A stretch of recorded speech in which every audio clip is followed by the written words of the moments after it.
Welcome to this New Thinking for a New World podcast of the Tällberg Foundation.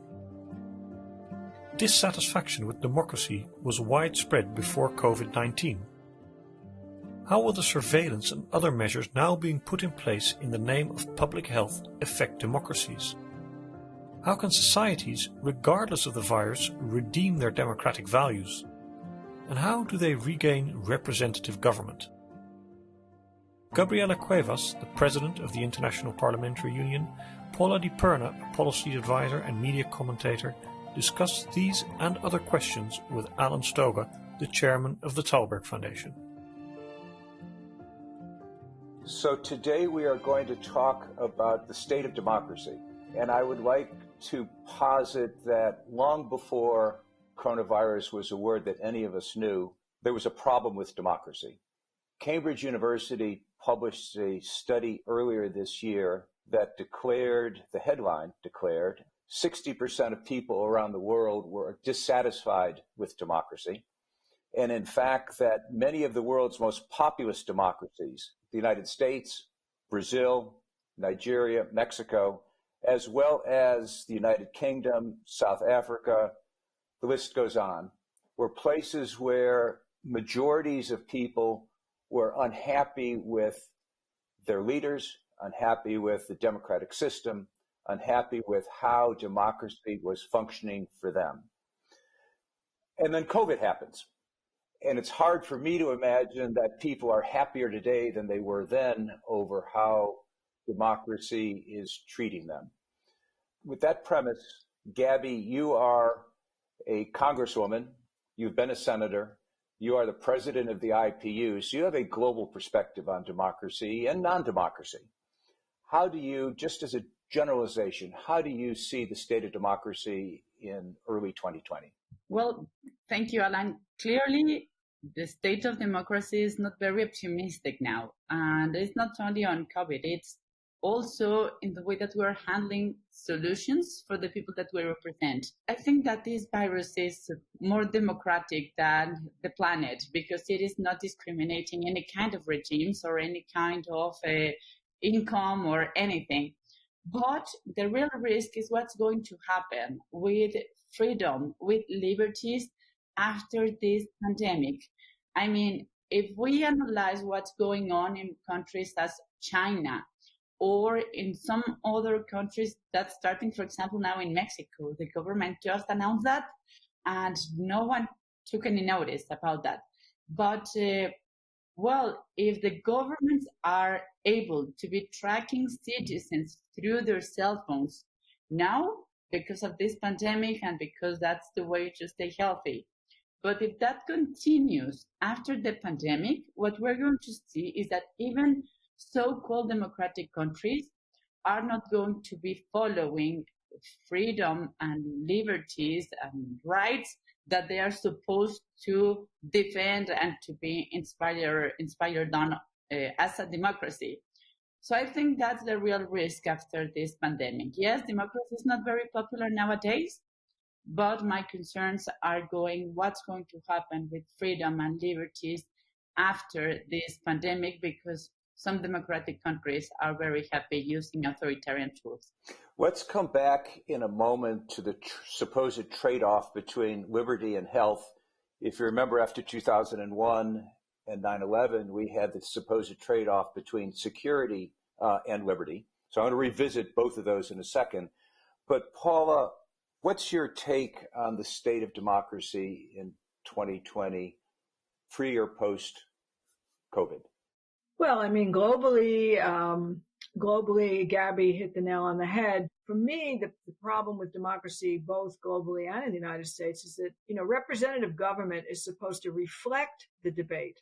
It's not supposed to be the debate. And I think what's happening is that the formula of debate, the sources of debate, the many, many ways society, again, speaking perhaps mostly in the United States, the many ways people used to debate and be able to debate, the so-called civic landscape, has been completely shrunken. For many reasons, people have stopped engaging at the community level, and, we can talk about that. But so suddenly then all the frustration and anger and need that people have ends up becoming the democracy itself, rather than having your, quote, elected official represent the synthesis of all that pre-existing debate. And so therefore, the institution is being called upon to be everything to all people at all times. And that's not what democracy is supposed to be. Democracy is supposed to be a synthesis and an avenue to deliver the most good to the most people, not everything to everyone all the time. Democracy is obviously, and that's what you just said, more than just elections. And there is a tendency in many countries to decide, well, we're a democratic country if we hold elections more or less free and fair. But what you're suggesting, Paula, is that there's something much deeper, broader, and longer than just the electoral season. Yeah, I think absolutely. In the United States, we have senators every 6 years, House every 2 years. That was precisely to modulate the turnover. But now the issues don't conform to those sections. It's like a grapefruit. You have sections.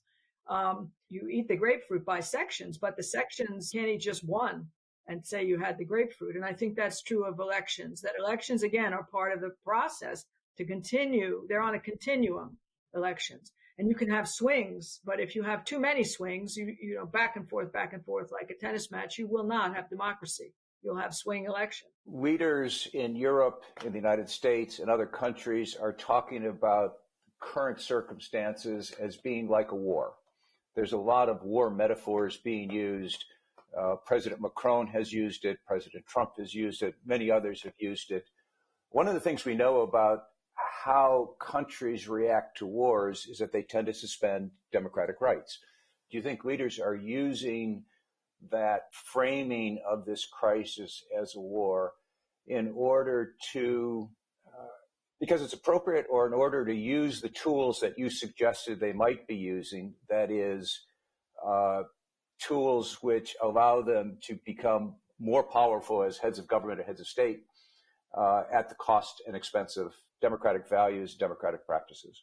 I don't think that we can have a general judgment in this case, Alan, because I believe that some countries, yes, they are using this opportunity to take more power, to limit freedoms, civil rights. But there are some other countries that are truly in a state of war. Of course, we are not seeing these huge weapons and these huge threats, but in terms of how people are living, they have to stay at their houses. They cannot go to work. A lot of people is losing their jobs or having less salary. So yes, this uncertainty is not easy to deal with as a government and of course as for the citizens. I just had, for example, a phone call with a parliamentarian from Austria last week. And he's not that young, but not that old too, to be very clear on what happened on the Second World War. But for example, he was telling me that for going from his home to the Austrian parliament, he had to stop twice with the army and to show some papers and explain them why he was using his car and not being at his house. Because these are new circumstances. We were not prepared for a pandemic. We were not clear on the super importance of a health system. We were not clear on how we can handle these circumstances with the population. So I think that for some cases, yes, it is perfectly justified. But again, I believe that the real risk is what's going to happen after the pandemic. Some of these governments are going to feel very comfortable tracking the citizens through their cell phones. Some of the governments are not going to be, enough only tracking citizens. They are going to try to intervene in the communications because this is not new. I believe that some of the governments are not using technology to prevent sickness. They are using technology as a tool for an authoritarian governance.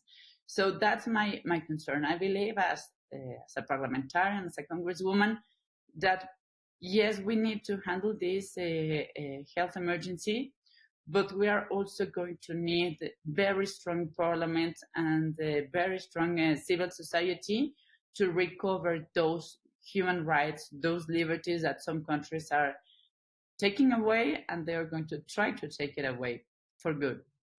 Paula, you've talked to me before about the need to redeem democratic values. It was in the context of the United States, but clearly, as Gaby just suggested, it is a global issue. If we're able to redeem, reinstate, reinvigorate democratic values, we may well be able to create the basis to go back to, or maybe go forward to, the sorts of democracies that we want, as opposed to perhaps the sorts of democracies we have at the moment. What do you mean when you talk about redeeming democratic values, and how do you do it? I think what I mean by values, democratic values, is this idea of representation and common good. That democratic values mean you appoint, you somehow elect a government that represents most of the people most of the time for the common good. And that's bedrock. And then you design an architecture in our country that was the Constitution and the separation of powers. And, it's a kind of a balance act, but everybody kind of had a general idea how the three branches were supposed to work over time because we taught it nonstop in school. And so how you redeem those values is you almost have to kind of re-educate people in terms of what makes us human is that we have rights and we have responsibilities. Who determines the balance of those is ourselves in the first instance, and when it becomes a public question, a representative in the second instance. And you have to take people almost back to the bedrock. And of course, what's different now than even 50 years ago, and Gaby makes a great point about World War II. Here we are in the West constantly talking about a war mentality, World War II. Well, if you didn't live through that, war means a lot of things to people. If you're the one who the bombs are raining on, you don't really want to be in a war mentality. So back to redeeming democratic values, I think core to that is to be able to inspire people to think of the public good without having to think about being at war. The two are not equal. We're talking in the pandemic about a mobilization of material and tools for the public good. We're not talking about taking over something else. And back to also the tracking of people, it's not in democratic values to track people and keep track of where they are and what they're doing. It's just not part of what democracy is supposed to be. The only reason that we do it, we've all become complicit in allowing it because it helps us buy the things we want, or we don't want to pay a toll booth collector to collect tolls. So we have Easy Pass, and now the government in the United States knows exactly where your car is going at what time. We've become complicit in all this tracking for commercial reasons. So, the values of democracy exclude, in my opinion, tracking people. There's no reason for the government to know where you are at any given moment for any reason, unless you're violating the law. So we do have to get a little bit back to bedrock. I guess that's kind of what I meant. But the information technology genie is out of the bottle. Fact is that bedrock has been washed away. Fact is that technology does permeate our lives. And fact is that social media has replaced that old concept of how we talk about issues and how we communicate about issues. We all live in that world. It's not going to disappear. What do you, Gaby, as a leader in Mexico, a Mexican politician, and a leader on a global stage at the IPU, what can you do to, if not push back, reshape those forces in ways that can help us not return to somewhere, but get to somewhere better? I think that technology, social media, a lot of changes are going to take here, whether we like it or not. That's how the world is evolving.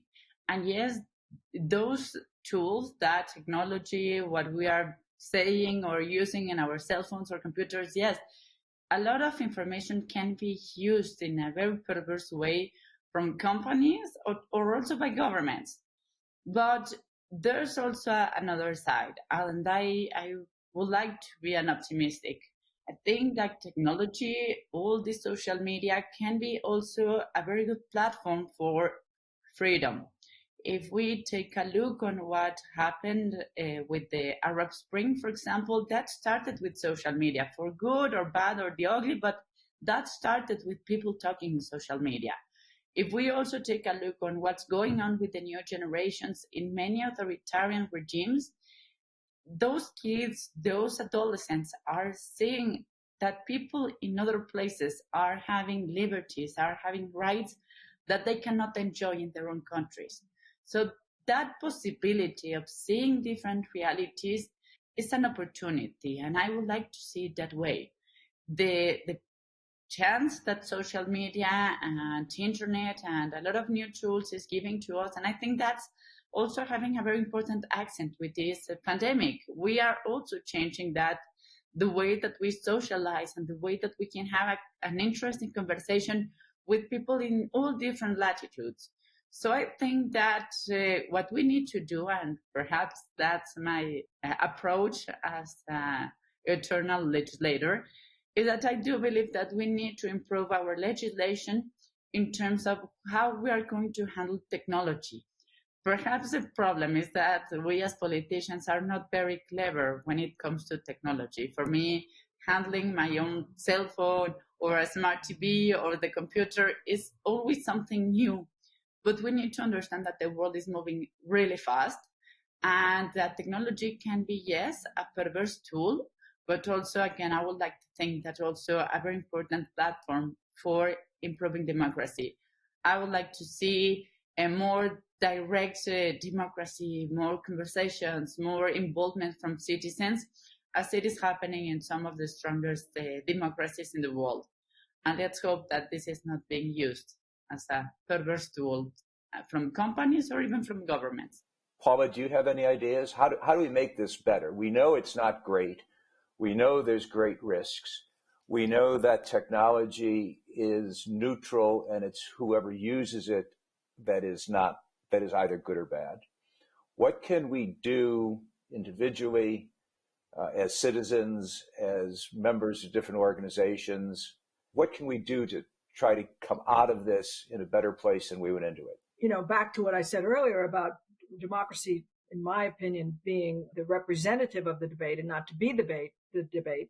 I mean, one thing we could do is perhaps do a little more self-curating of social media, which by that I mean use less of what's not productive, and maybe we create some intermediary institutions that are citizen generated, that have a curatorial function. And, you know, I haven't got some specifics, but I know potentially we could do things like that so that the debate gets synthesized sooner and gets raised a little bit more in a synthesized fashion, not to go back to the old town hall, but, you know, we can certainly do virtual town halls in ways that are not as polemic and as partisan as they tend to be. Get out of the chat room with your friends and into a more generalized chat room, but not into the extreme chat rooms. You know, there's got to be something in between, and I think we're capable of developing those. And then something I've decided to do just individually is what I call the 3 R's, resist, rebel, reject. So that anything that I think, not anything, because I'd be at it all day, but key things that I don't like, you're constantly getting a survey. How did you like your dinner last night? How did you like this? How did you like that? I've started answering them, but much more in detail. I resist and I say, look, this, I think you have to stop. And then rebel, you know, I talk to whoever I can talk to about the ideas and I try to put them out there. And then reject. I think we do. And after the pandemic, here we have a clear example. We have society saying what is and what isn't essential, who is and who isn't essential. And I think we have to do that in our own daily consumption, not only of media, but of objects and things, ideas. Just, you have to sort of we do have to start to reject. And I've always been resentful of the fact that my eyeballs on a screen at any particular time turns into money for somebody else. Why should that be? That's the business model of the internet that has enabled our privacy to become capital for someone else. So, but we, as I said earlier, become complicit in that. So we have to start rejecting at certain levels. So more curation, definitely better legislation. Gabby's 100% on that. Just reading a book yesterday called Weapons of Math Destruction, MATH in English. And that's about the misuse of algorithms. Of the misuse of big data to support what we would call nefarious, even nefarious public policy. So all of this needs to be strained through again, the sense of common good and what is really the purpose of all of this analysis and data. That's the question. What's it about? What's it for? Is it essential? And how can I secede from what's not essential? I think if we asked ourselves those questions, we could probably get to the answers a little bit quicker. Gabby, I have a horribly unfair question for you. And it's unfair because you don't come from East Asia. But there is an island of civic contentment in the world, and it tends to be East Asia. What have the Asians figured out that we haven't figured out? Is it culture? Is it fundamentally different approaches to democracy? What do you think? I think that the problem sometimes when we are talking about democracy is that democracy needs Democrats. And democracy is not coming into a certain DNA or it's coming only from a book. Clearly, democracy needs a lot of elements. For example, I was very surprised when some countries were pushing to have, let's put a different region, but to have democracy in Syria. Well, there are very few democratic countries in that region. There are very few strong parliaments in that countries. If we go back to Asia and Southeast Asia, where there has never been a democratic tradition. So thinking that suddenly democracy is going to come up and it's going to be like the best idea for the region or for specific countries, I think is not understanding their own history. And their history is not good. The largest democracy in the planet could be India. And India is not having the best moment in terms of inclusion or human rights or even internal debates. So the problem with democracy is that the best democracies are not working as democratic countries. Their parliaments are not as strong as they used to be. If we see also, you mentioned US, Brazil, Mexico, Nigeria, many countries. Well, I think that democratic countries need to take a look on how we are working. Paula was telling about the values, about the procedures. A lot of things are becoming fake. So we need to rebuild our democracies. But also, I think that we need to understand the different realities that are coming from different regions. And that's why I am an optimistic in social media. If we see, for example, what's happening in China, well, a lot of Chinese young people are trying to reach social media and to look for different realities and to have conversations with different nationalities. So I think that there's something going on in the new generation that perhaps we are not reading properly. And I would like to think that if we do our job properly and we legislate and we try to fix our own democratic models, yes, new generations are going to be better than us. They're feeling the freedom that we never experienced because we didn't have social media. We didn't have smartphones when we had the age. So I think that they have an opportunity, they have a good platform. And yes, we do need to protect our own intimacy, our own thoughts, our own ideas. Because yes, as Paula was mentioning, we don't want someone having profits from our own behavior with the computer. But that has two sides, and we need to deal with both sides. So I try not to criticize different latitudes because we have a different background. We need to lead by example, and we need to fix our democracies because in the other side, well, I don't think that a person from Singapore is going to be jealous about what's going on in US or in Mexico or in Brazil. They are having a very good GDP per capita, very good development, very good reactions from the government. I don't see any tragedies going there, and I don't see people demanding democracy because they haven't experienced that, and they are certainly not jealous about other countries. Let me pull on that last thread, because really what you're talking about is the social contract. There is a social contract between the people and government, and that's true clearly in country after country. One can make the case that in the last decade at least, if not longer, governments haven't been delivering what people expected, and that leads to unhappiness, that leads to polls that say democracy is failing me isn't surprising. Paula, social contract. Would you agree, or am I completely wrong, that governments aren't delivering in many, many cases what people seem to expect, and it gets manifest in this cry from the heart that democracy is failing? Yeah, I think that's very concise and correct. I mean, the social contract, common good, public interest, whatever.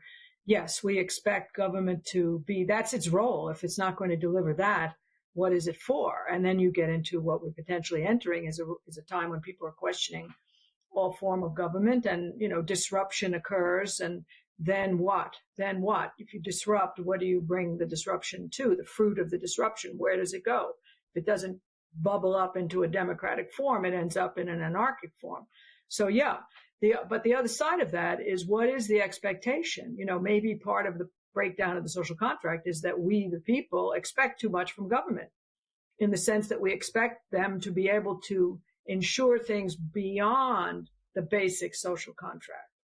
And so maybe we have to kind of redefine that. And I think you're right, prosperity, but how much? Prosperity for a few, prosperity for all, less for all, more for a few. What is the definition? Certainly in the United States, the inequality of income distribution, racial inequality, gender inequality that Gaby referenced, we have to revisit all those, because we're suffering for tremendous inequality, which is the number one indicator of a failure to deliver on the social contract. We don't really have time to go into inequality, but for what it's worth, the data are pretty clear. Most countries in most places are less equal today than they were a decade ago or 2 decades ago. That is a global problem, manifest in lots of different ways, but it's a global problem that is producing, I suspect, this challenge for democracy. Gaby, last optimistic word. Well, I am never an optimistic, but I think that in this case, humanity needs to learn a lesson. The majority of the world population is staying at home, and they are afraid and living in uncertainty. And governments also need to change. We cannot go back to business as usual after all this suffering in some countries, but also, again, I think this context of uncertainty, it's going to stay here, and we are going to have a stronger sense of belonging to a community, a stronger sense of responsibility. I think that we took a lot of things for granted because these generations were not into a context of war. My generation grew with the stability in terms of economics, in terms of democracy. So this is going to be a moment to take a look on our reality and the values and the experiences that we miss. And of course, I think that, again, as I was saying at the beginning, the real challenge is going to start. How are we going to take back our freedom, our liberties, our rights that some governments are using through this pandemic to take away? So I think that's going to be the most important battle after the pandemic. Thank you, Gaby. Thank you, Paula. And we'll continue this conversation in the future. Thank you, Gaby. Thank you, Alan. Thank you. Bueno. Thank you for listening. Please check for other podcast episodes and video talks on our website, tällbergfoundation.org. And follow us on social media to stay tuned for upcoming events.